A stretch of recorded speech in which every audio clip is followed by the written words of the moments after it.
काहे खिसियाई अनसाइल बारू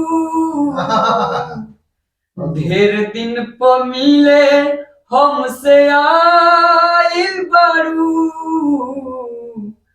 काहे खिसियाई अनसाइल बारू ढेर दिन प मिले हमसे आइल बारू तो बोलो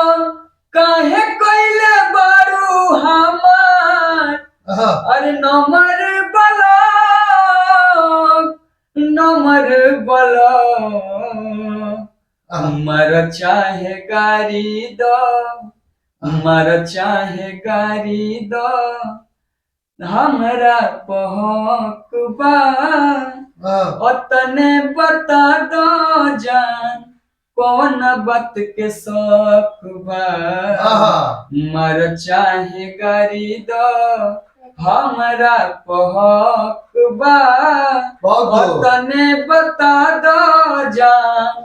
कौन बात के शौक बा। देखो वो चालू